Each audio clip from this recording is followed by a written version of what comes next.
"Only my real family is invited," he said, and hung up. I stood there frozen, holding the phone like it might explain itself. 15 years of raising him, wiped out in 6 words. Then I saw the second blow online. Richard had used the MBA money Margaret and I saved for him to pay for the wedding I wasn't welcome at. $50,000, siphoned off for flowers and crystal.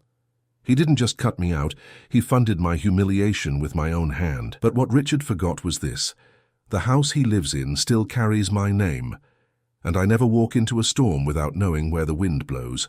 My name is Harold Bennett, and I'm 75 years old. Each evening I sit at Margaret's cherished dining table in my modest craftsman home, listening to the quiet tick of the mantel clock. My late wife Margaret and I raised her son Richard from age 10, after she and I married. I remember how she'd polish this table with lemon oil every Sunday, her gentle smile reflecting in its surface. These days my stepson Richard, now a polished executive himself, barely returns my calls, too caught up in his world of sleek offices and status symbols.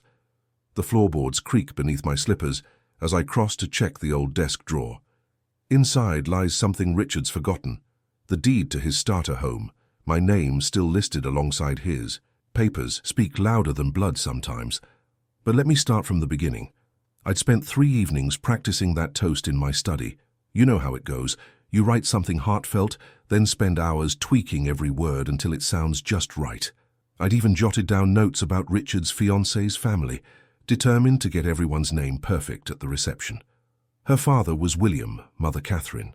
Proper folks from what I'd gathered, though I hadn't met them yet. The night I called Richard, I'd just finished polishing my best dress shoes. Funny how some habits stick with you after all these years. Margaret always said you could tell a man's character by how he cared for his shoes. The leather had that rich mahogany gleam that only comes from years of patient buffing. I figured they'd do nicely for the wedding, whenever it might be. The mantel clock struck 8 as I picked up the phone. Richard had mentioned something about late June or early July, but I needed the exact date to request time off from my volunteer work at the community center. I imagined he'd be home from the office by now, maybe relaxing with a drink like he used to when he'd visit. Instead, I heard the clinking of glasses and restaurant chatter in the background when he answered. "Dad?" His voice had that slight edge it gets when he's entertaining clients. "I'm kind of in the middle of something. Won't take but a minute, son," I said, keeping my tone light. Just needed to pin down that wedding date so I can mark it proper in my calendar. The pause that followed seemed to stretch like taffy. When he finally spoke, his words came out clipped and cold. "About that, look, we're keeping it intimate. Only my real family is invited." My hand tightened on the receiver. "Real family?" The words felt like stones in my mouth. "You know what I mean," he said, and then the line went dead. I stood there, phone still pressed to my ear, listening to the dial tone. My chest had gone tight, like someone had cranked a vice around my ribs. The kitchen counter felt cool under my palm as I steadied myself against it. You spend decades building something, and in 10 seconds it crumbles like dried clay. Have you ever had someone take your whole life's work and dismiss it with a single phrase? Real family. As if 15 years of homework help meant nothing. As if driving him to soccer practice, teaching him to change a tire, helping with college applications, as if all of it could be erased because we didn't share blood. My cheeks burned as I looked up at Margaret's photo on the wall. She was smiling in that gentle way of hers, dark hair swept back in classic waves, wearing the simple blue dress she loved.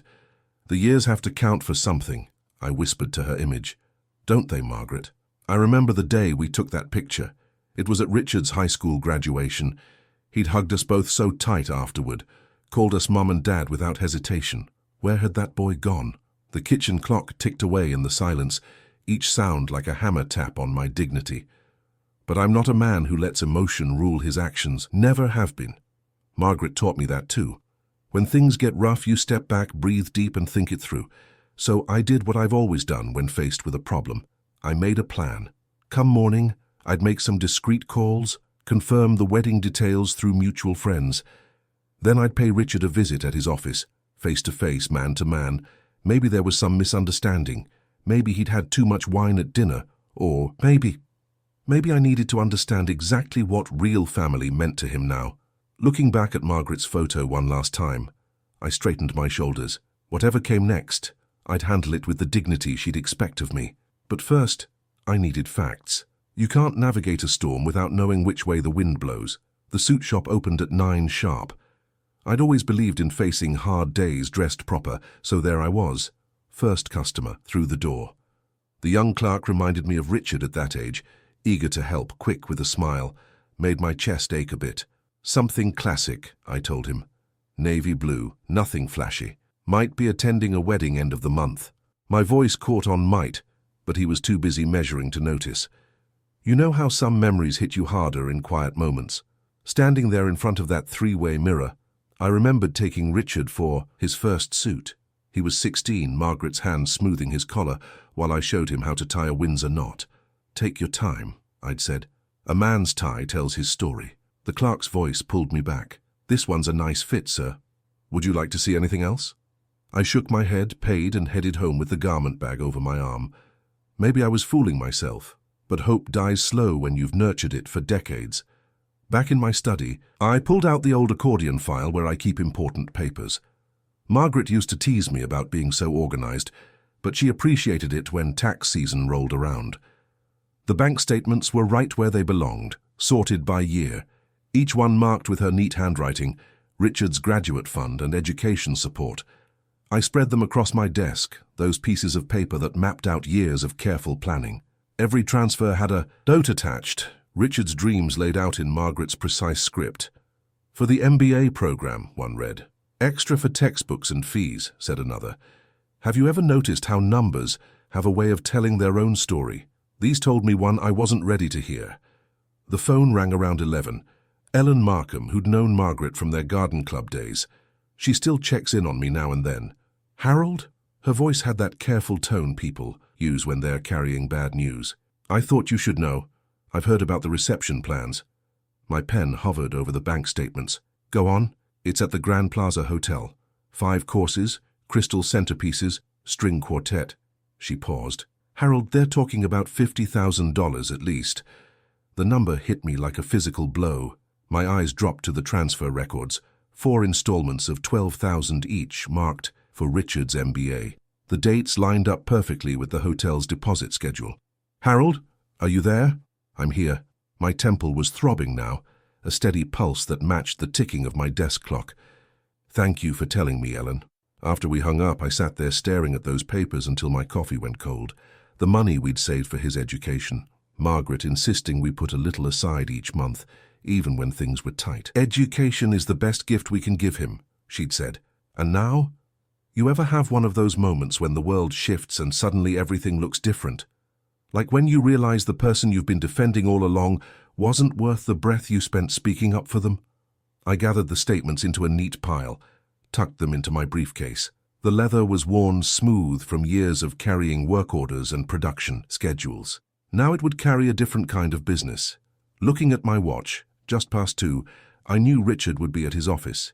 The thought of confronting him made my stomach twist. But Margaret didn't raise a coward. The truth needs daylight, she always said. I straightened my tie in the hall mirror, checked that my shoes were properly shined. Some habits stick with you, especially the ones that help you face difficult moments with dignity. The drive downtown would take about 20 minutes. Just enough time to get my thoughts in order. What I needed to know was simple. Would Richard look me in the eye and tell me the truth about those funds, or would he try to spin another story, like he had about the wedding guest list? Dawn painted the neighborhood in grays and silvers as I took my usual walk. The streets were quiet except for the occasional early commuter and the scratch of my shoes on concrete. I'd started these morning walks with Margaret years ago. She loved watching the sprinklers rainbow the lawns while coffee warmed in our travel mugs. My phone buzzed. Victor Alvarez, who lived 3 doors down, had sent a message. Harold, you should see this. Below was a link to Richard's social media page. I stopped under the old maple at the corner, its leaves just starting to show fall colors. The screen lit up my face in the dim morning light as I tapped the link. There it was, posted just hours ago. Cars whispered past on wet pavement, their headlights catching the moisture in the air. Each cold drop that hit my neck felt like another small humiliation. You know that feeling when your chest gets tight, like someone slowly tightening a belt around it? I leaned against the maple's rough bark, scrolling through the comments. People I'd known for years, had over for barbecues, helped move furniture, were leaving little hearts and supportive messages. "Your day, your rules," wrote someone whose kid I'd taught to change a tire last summer. The morning traffic picked up, but I barely noticed. My mind was spinning backward through time, catching all those little moments I'd brushed off. The way Richard would sigh when I called, like I was interrupting something important. How he'd check his watch during our monthly dinners.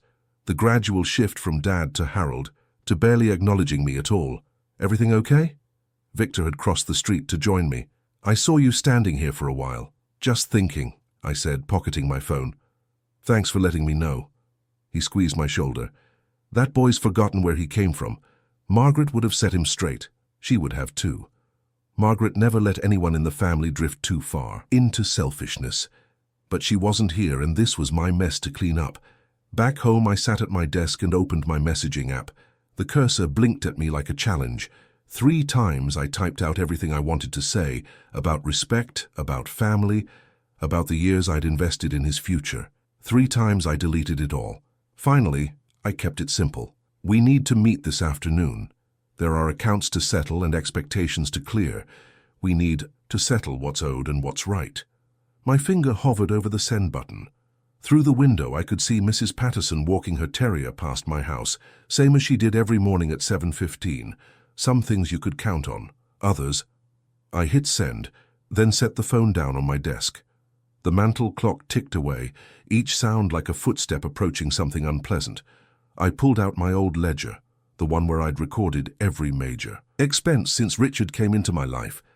School fees, car payments, house down payment, all listed in my careful handwriting, dates and amounts, forming a trail of trust now gone cold. You ever notice how time moves differently when you're waiting for something you don't want to face? That clock might as well have been counting heartbeats instead of seconds.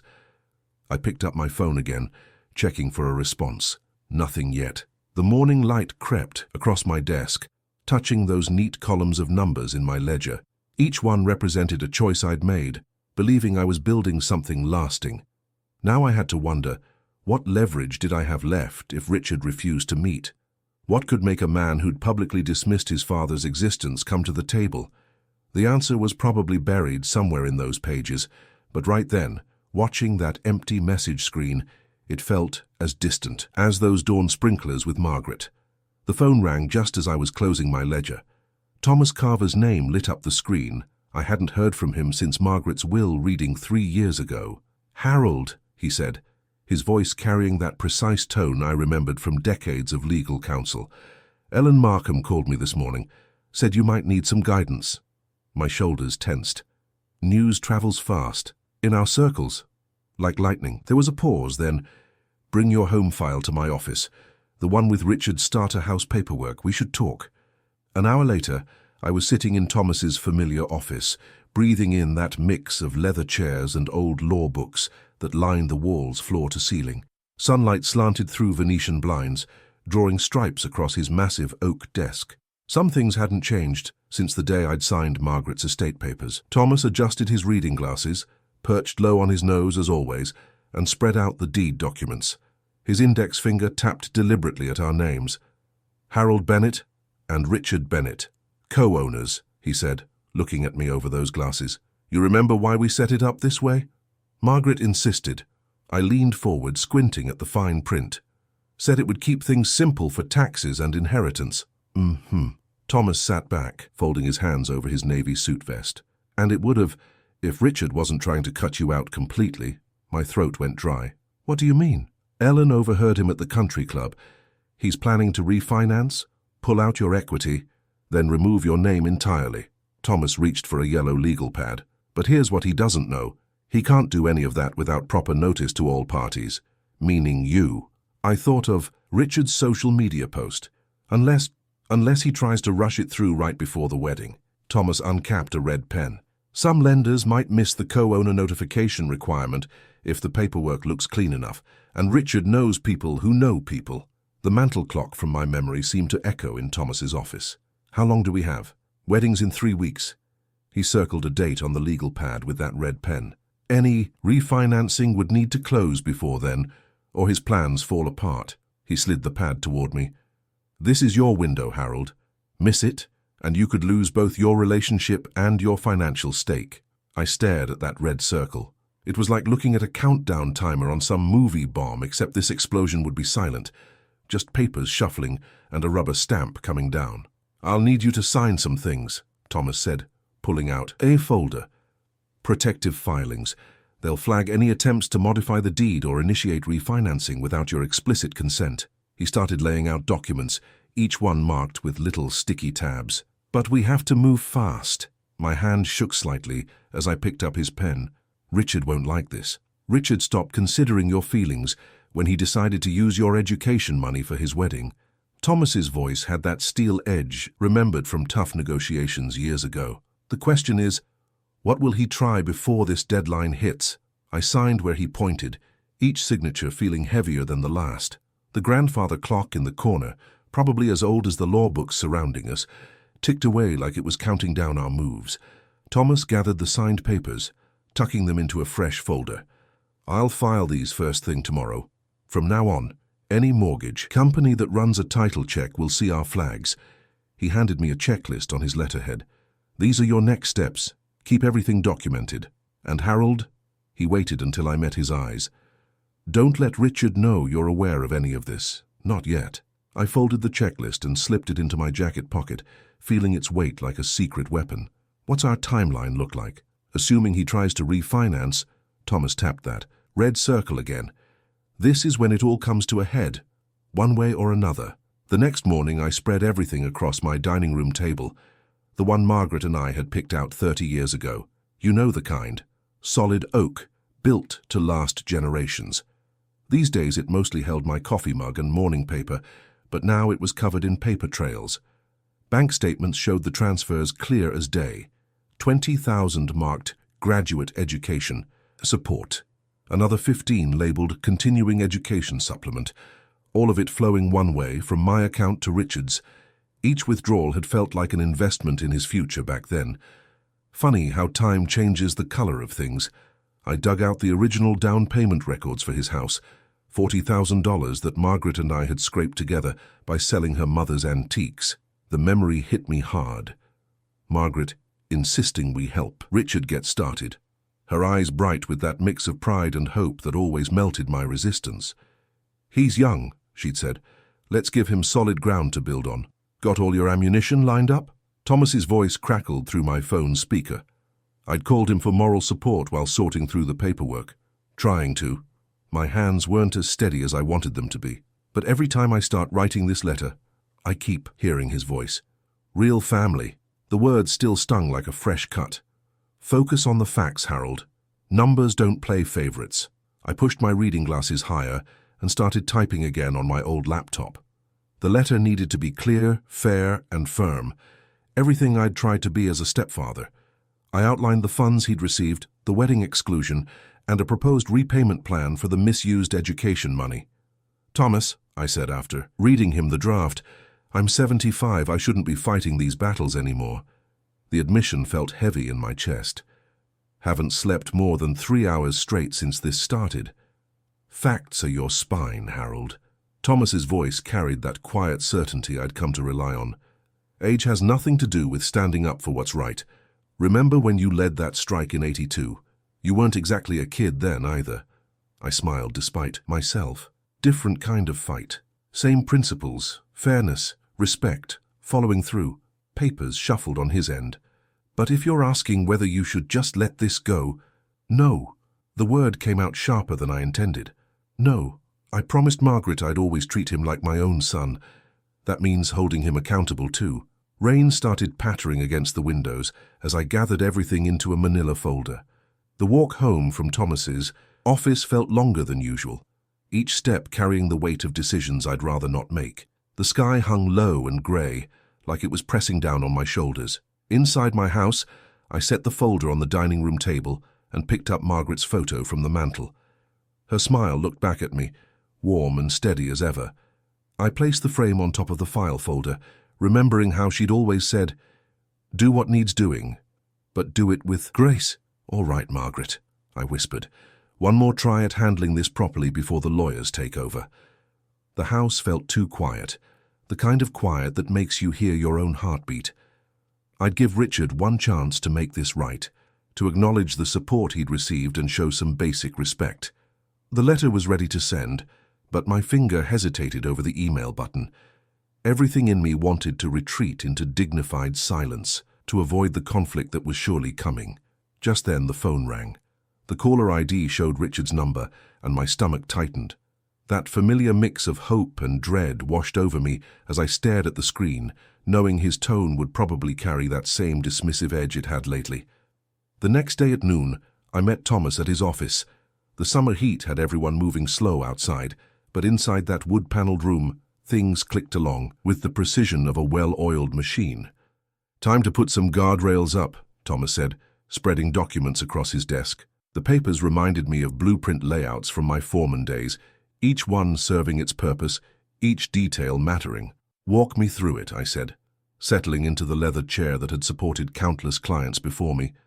The familiar creak brought back memories of signing my own house papers 30 years ago, Margaret beside me, both of us nervous but excited. Thomas adjusted his reading glasses. "First, we're filing a formal notice of interest with the county recorder. Makes your stake in the property crystal clear." He pushed a blue-backed document toward me. "Sign here and initial these 3 spots." My signature looked steadier than I felt. Thomas notarized it with his worn brass stamp. Chunk, chunk, chunk. "Next," he continued, "this affidavit details your original contribution to the purchase and your current standing as co-owner." More papers slid my way. The lender can't process any refinancing without documented consent from all parties on the deed. I worked through each document, trying not to let my hand shake. "Richard's bank, they'll definitely see these." "They'll have to. We're sending notices to every major lender in the county." Thomas checked his watch.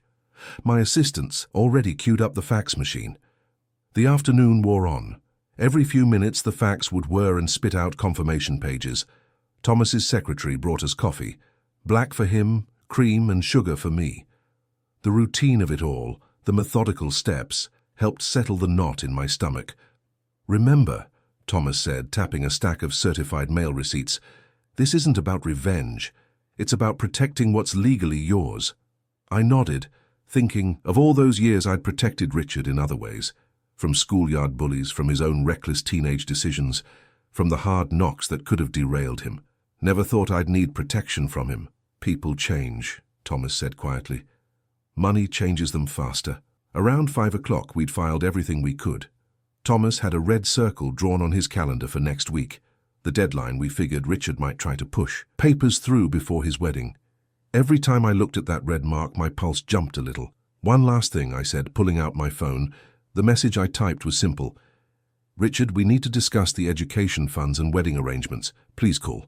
I hit send before I could second-guess myself. Thomas and I watched the screen. The message showed delivered, then switched to read almost immediately. We waited. 1 minute, 5 minutes, 10 minutes. Nothing came back. "Well," Thomas said, gathering up our copies, "I think that says it all." Outside, the courthouse clock started tolling 6. Each deep note seemed to echo off the old buildings downtown. I counted them automatically, 1, 2, 3, 4, 5, 6, while watching the evening traffic drift by. "What if he tries something tonight?" I asked. "Could he get papers pushed through before these notices take effect?" Thomas locked his office door. "The lender's compliance department has my cell number. Any refinance applications on that property, they call me first." He patted my shoulder. "Go home, Harold. Get some rest. The machinery's in motion now." I walked to my car in the fading light, feeling both lighter and heavier somehow. Lighter because we'd taken action, set things in motion. Heavier because each step made the break with Richard feel more real, more final. The parking lot was nearly empty. My footsteps echoed between the concrete walls, and I found myself thinking about other echoes, of laughter at Richard's 10th birthday party, of his graduation speech, of all the moments I'd thought were building something permanent. I checked my phone one last time before starting the engine. Still no response from Richard. Just that read receipt staring back at me, as cold and final as a slammed door. The morning after we filed those notices, I went back through my records. Not the recent ones, the deeper stuff, the statements I'd filed away months ago when things still felt normal. You know how it is when something nags at you, like a pebble in your shoe that won't shake loose. I spread the papers across my dining room table, the one Margaret and I had picked out together. The morning sun streamed through the windows, catching dust motes in its beams. My coffee went cold while I traced payment patterns, looking for anything unusual. That's when I spotted it. The banquet deposits hadn't come from Richard's personal account like I'd assumed. They'd flowed through something called RB Consulting, his company expense account. A memory surfaced, Richard bragging at Christmas about his new corporate card privileges. Finally getting the perks I deserve, he'd said, that familiar smirk playing at the corner of his mouth. I sat back, my chair creaking in the quiet house. Corporate funds for a personal wedding? Even I knew that didn't sound right. I called Thomas around 10. Got a minute to run something by you? For you? Always. I could hear papers shuffling on his end. What's on your mind? How kosher is it to use company money for private events? Say, a wedding. The silence stretched for 2 beats. That would depend entirely on whether the company authorized it. His tone had shifted, grown sharper. Why do you ask? I walked him through what I'd found. The banquet hall deposits, the florist payments, the catering company, all traced back to RB Consulting's accounts. Send me everything you have, Thomas said, and Harold, make copies first. An hour later, I was at the bank requesting archived statements. The young teller looked confused when I asked for records going back 6 months, but she printed them anyway. Each page seemed to add another piece to the puzzle I wish I hadn't started solving. The reception venue, $15,000 from RB Consulting. Premium catering package, $12,000 from the corporate account. Floral arrangements, another $8,000 that hadn't come from personal funds. My hands weren't quite steady as I drove to Office Depot for a fresh pack of highlighters. Yellow for confirmed wedding expenses, green for questionable transfers, pink for the ones that made my stomach twist, the ones that looked like deliberate misdirection.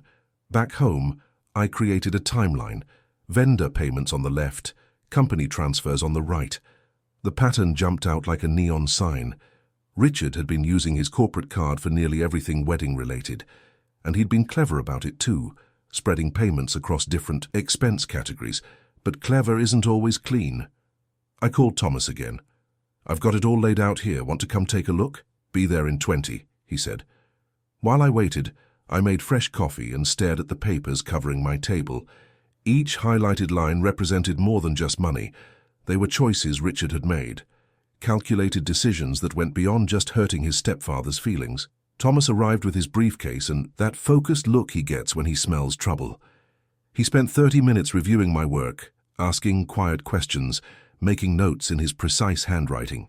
Finally, he sat back and took off his reading glasses. Harold, this isn't just about family anymore. What you've uncovered here, he tapped the spreadsheet I'd compiled. This could have serious implications. Legal ones? He nodded slowly.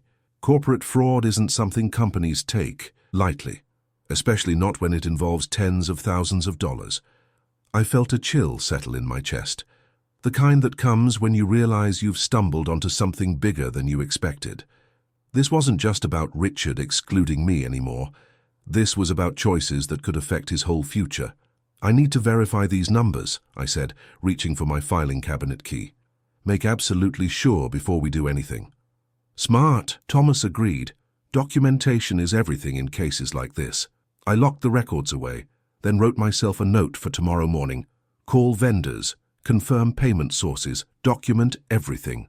The mantel clock struck noon as Thomas gathered his things to leave. Through the window I could see storm clouds building on the horizon. They matched my mood perfectly, dark with possibility, heavy with things yet to break. I barely slept that night, watching red numbers tick past on my bedside clock until 4 a.m. You know that feeling when your mind won't shut off? When every minute seems to drag and race at the same time? That was me, lying there thinking about paper trails and promises broken. The eastern sky was just starting to lighten when I heard Thomas's car pull into my driveway. He'd brought coffee, good stuff, not the break room sludge I was used to. We needed clear heads for what was coming. Ready? He asked, handing me a steaming cup. I nodded, patting my breast pocket where I'd tucked the crucial documents. As I'll ever be. The drive to the lender's office felt longer than usual. Maybe it was the pre-dawn traffic. Or maybe it was the weight of what we were about to do. I remembered teaching Richard to drive on these same streets. His hands white-knuckled on the wheel at 10 and 2. Back then, I'd thought, those moments meant something lasting. We arrived just as the first employees were unlocking the doors. Thomas had called ahead, so they were expecting us. The lobby still had that just-cleaned smell, all lemon polish and vacuum tracks in the carpet. The clerk, Karen according to her nameplate, took our paperwork with professional efficiency. "This is regarding the Bennett property?" she asked, shuffling through the forms. "That's correct," Thomas replied. "We're filing a consent requirement that needs to be active before noon today." I watched as she examined each page, her red stamp coming down with quiet authority. Thump, thump, thump. Each strike felt like a heartbeat, marking the moment we'd drawn our line in the sand. "Receipt confirmed at 8:47 a.m., she announced, handing us our copies. "The requirement will be active within the next 3 hours." Walking back to the car, my shoulders finally dropped from around my ears. "That's one door closed," I said. Thomas checked his watch. "Now for the other matter." We set up at my dining room table, which had become our war room of sorts. The morning light streamed through the windows, catching dust motes in its beam. My coffee had gone cold, but I hardly noticed. "Start with the florist," Thomas suggested. "They're usually the most organized." I dialed the number with steady fingers. Funny how clarity can calm your nerves. "Yes, hello, this is Harold Bennett. I'm calling about some wedding arrangements for Richard Bennett. I need to verify the payment source for my records." The woman on the other end was cheerful and efficient. "Of course, just give me a moment. Yes, here it is. That was processed through RB Consulting's corporate account. I can email you the receipt if you'd like." "That would be very helpful, thank you." 10 minutes later, my inbox pinged.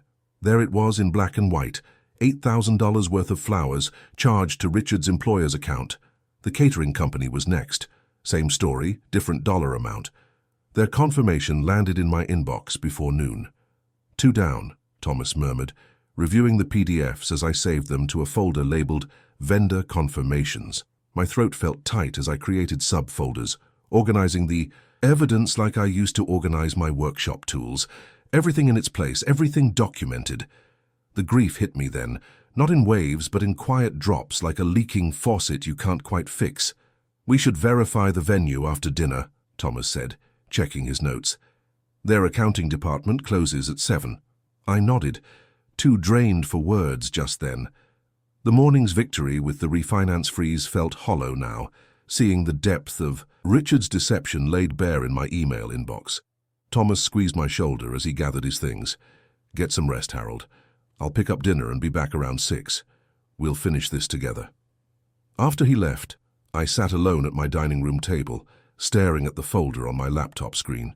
The same table where I'd helped Richard with his homework, where we'd celebrated his college acceptance, where I'd written the check for his down payment. Now it held evidence of choices I never thought he'd make. The afternoon stretched ahead, hours to fill before our final call. Outside, a church bell tolled the hour, its sound carrying clear across the neighborhood. I wondered if those same bells would ring for Richard's wedding, and what other sounds might compete with their chimes by then. The morning sun hadn't fully cleared the rooftops when my phone buzzed with the last vendor's email. 7:12. So I'd been up since 4, too wired to sleep, watching dawn creep across my backyard, while the coffee maker gurgled and sputtered. Remember those old morning shifts at the shop? How the world felt clean and full of purpose before everyone else showed up. That's how this morning felt, like the calm before a line of storms rolls in. I opened the attachment with hands that should have been shaking but weren't. The band's invoice stared back at me. $12,000 charged directly to RB Consulting's entertainment account. 3 different authorization codes, all linked to Richard's corporate card. "Well, that does it," I muttered to my coffee cup. Margaret's old china, the good set she'd insisted we use every Sunday. "Guess you were right about him all along, weren't you?" I forwarded everything to Thomas, all the vendor confirmations, payment records, and email threads neatly organized like I used to arrange my tools at day's end. Each file told its own story of Richard dipping into his employer's funds, piece by piece building his perfect wedding on someone else's dime. Thomas's reply came fast. "Received. Sending to compliance now." I had the name and contact information for their compliance officer, Ms. Chen, right there on the invoices. Thomas would handle it properly through channels. "That's what lawyers are for, right?" to keep things orderly when the world goes sideways. My phone started lighting up like a Christmas tree about 20 minutes later. Text messages, emails, missed calls. I set it face down on the table and walked away. Some notifications you don't need to see right away. Some moments you need to let play out on their own. I was pouring my second cup when Victor called. My neighbor's voice had that careful tone people use when delivering bad news. "Harold, you might want to know. Richard just got called into the office, emergency meeting." The coffee pot clinked against the counter as I set it down. "On his wedding day?" "Yeah. And..." Victor paused. "An email just went around to all department heads. He's been suspended pending investigation of financial irregularities." My dining room suddenly felt too quiet, like all the air had been sucked out. I walked over and sat down, spreading my palms flat on the table's surface. The wood still carried a trace of lemon oil from yesterday's polishing. "The guests," I said. "They'll be on their way already." "Most of them," Victor confirmed. "Country club's about 40 minutes out of town. Early morning ceremony, wasn't it? 10 o'clock. The mantel clock showed 8:27. All those people in their wedding best, driving toward a ceremony that might not happen. Would Richard even make it there from his emergency meeting?" "You okay, Harold?" Victor asked after my silence stretched a bit too long. Was I? The question hung there while I traced a finger along the wood grain. Months of uncertainty. About the wedding, about my place in Richard's life, about what would happen with the house. All of it had boiled down to this quiet morning moment. "I'm fine," I said, and meant it. Just thinking about Margaret, about what she'd make of all this. Victor knew better than to touch that one. "Want me to come over?" "No." I watched sunlight creep across my tabletop, reaching for the spot where I'd helped Richard with his college applications years ago. "Think I'll just sit here a while. But thanks for letting me know."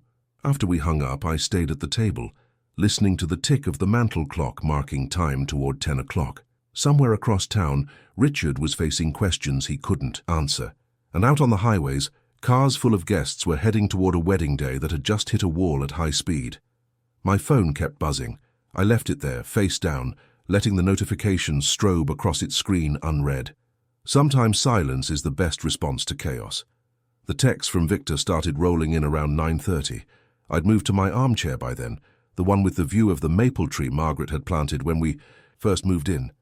The morning light filtered through its leaves, casting shifting shadows on the carpet. "Guests arriving now," Victor wrote. "Lots of fancy cars. Richard's not here yet." I set my cold coffee aside. The cup rattled slightly against the saucer. Funny how your hands can betray you even when your mind's steady. You ever notice that? "People checking phones," came the next update, words starting to spread about the suspension. I could picture it clearly. The grand hall at the country club with its gleaming chandeliers and polished floors. The kind of place Richard had always gravitated toward, where everything sparkled just so. The perfect backdrop for his perfect day. Now whispers would be crawling through those elegant rows of seats, passed from one designer outfit to another, like a game of telephone gone wrong. Suspension? Company funds? On his wedding day, Victor's messages kept coming. 9:45, still no Richard. His boss just walked in looking grim. 9:50, bride's family huddled in corner, lots of hand-waving. 9:55, band's been told to keep playing background music. I closed my eyes, remembering how Richard used to practice his tie knots in front of the hallway mirror, smoothing imaginary wrinkles from his shirt, always so concerned with appearances. Even now I could see him adjusting his cuffs, checking his reflection, trying to project that everything was fine while his world crumbled around him. The maple leaves rustled outside my window.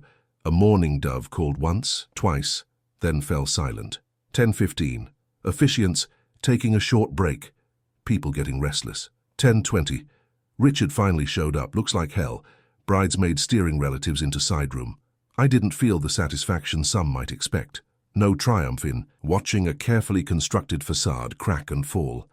Just the heavy weight of truth finally landing where it belonged. Sometimes justice feels more like gravity than victory.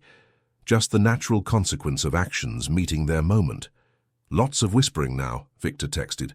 "Can barely hear the music anymore." I picked up Margaret's photo from the side table.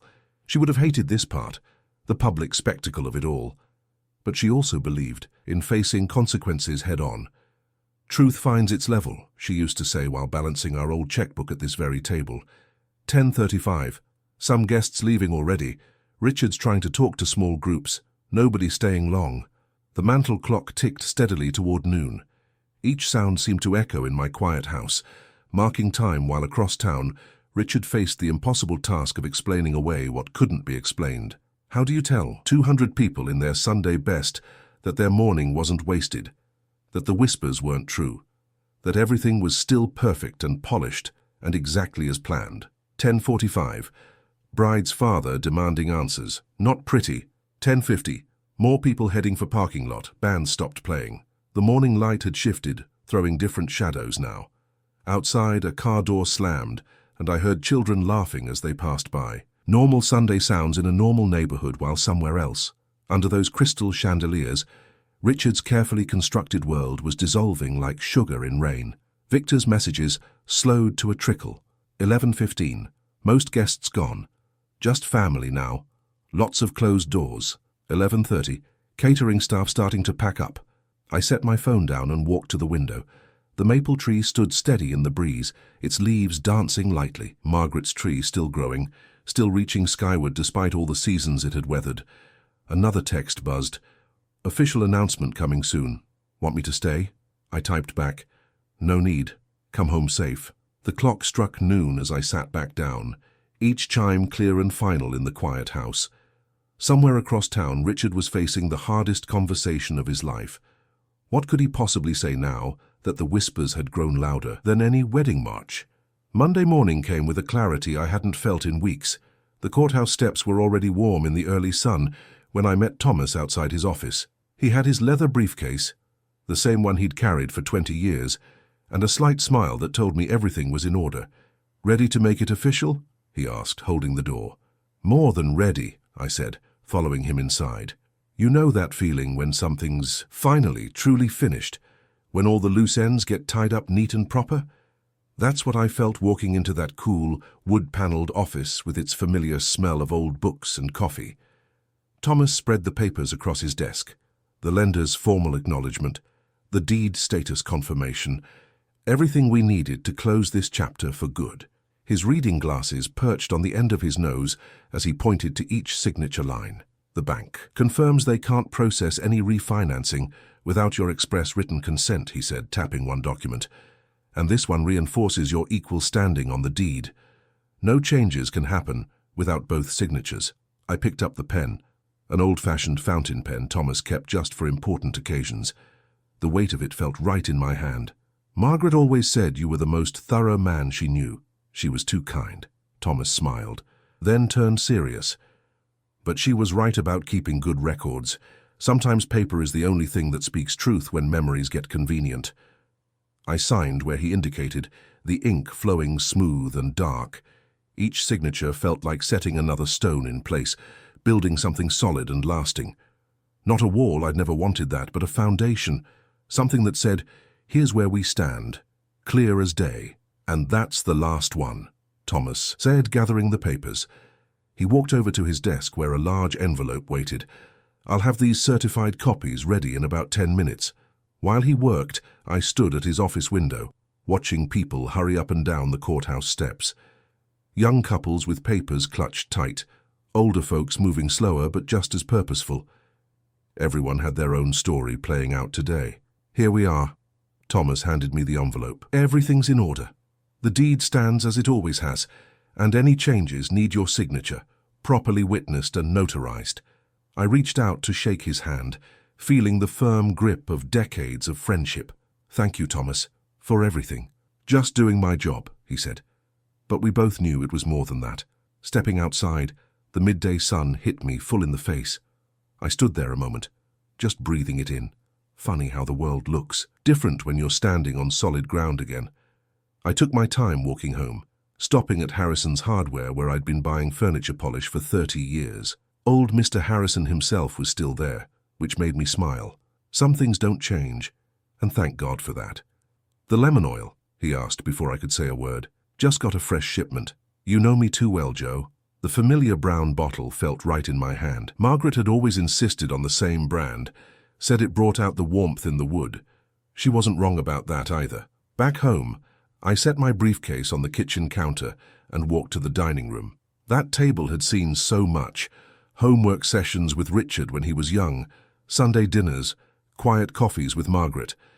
Every scratch and smooth spot held a memory. I placed the certified copies next to Margaret's photo. She smiled out. From the silver frame, steady and sure as always. The papers looked right there like they belonged. Not a weapon or a wall, but a simple truth put down in black and white. Taking a deep breath, I let it out slow and steady. The clock ticked its reliable rhythm, and outside a neighbor's wind chimes caught the afternoon breeze. The air still held that hint of summer, warm and full of possibility. I ran my hand along the table's edge, feeling every inch of smooth, polished wood. Time to give it another coat, I thought. Some things are worth maintaining, worth protecting. Some things should stay exactly as they are. The late afternoon sun painted long shadows across my front walk as I made my way home. Even the air felt different now, clearer somehow, like after a storm passes. I'd spent decades in this neighborhood, watching seasons change and children grow, but today the familiar street felt new again. Inside, the house greeted me with its usual quiet. You know that particular silence of an empty home? The kind that feels more like peace than loneliness? That's what wrapped around me as I closed the door. My phone buzzed. Thomas's name lighting up the screen. His message was direct, lawyer clear. Suspension formal as of 2 p.m. Internal audit launching tomorrow. Misuse investigation opened. I set the phone down on the dining room table, that solid piece of furniture that had anchored our family life for so many years. The wood still held that faint lemon scent from yesterday's polishing. Margaret had always said you could judge a home by how it cared for its treasures. Another message came through, this one from Victor. "It's spreading fast," he wrote. "His Aunt Martha's calling everyone. Says he's brought shame on the family name.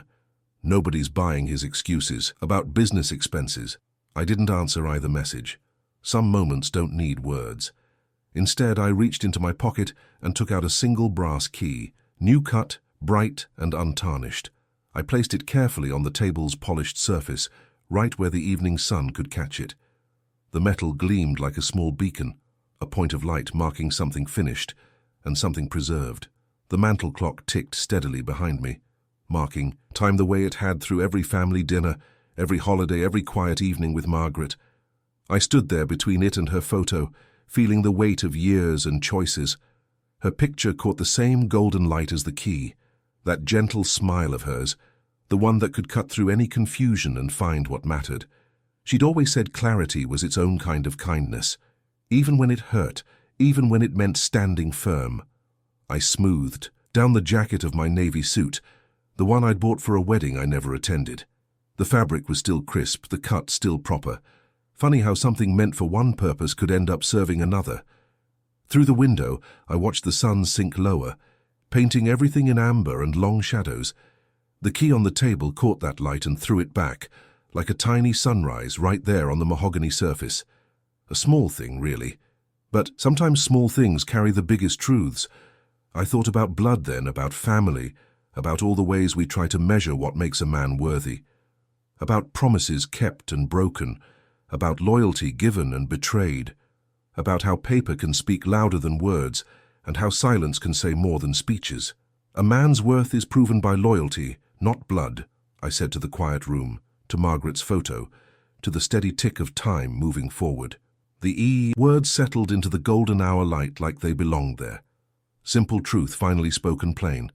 I left the key where it lay, a bright point in the gathering evening. No need to move it, no need to say more. Some endings write themselves in light and shadow, in brass and wood, in silence and simple presence. The mantel clock kept its steady count, marking this moment same as any other. Outside, the world spun on. Inside, order had found its way home again.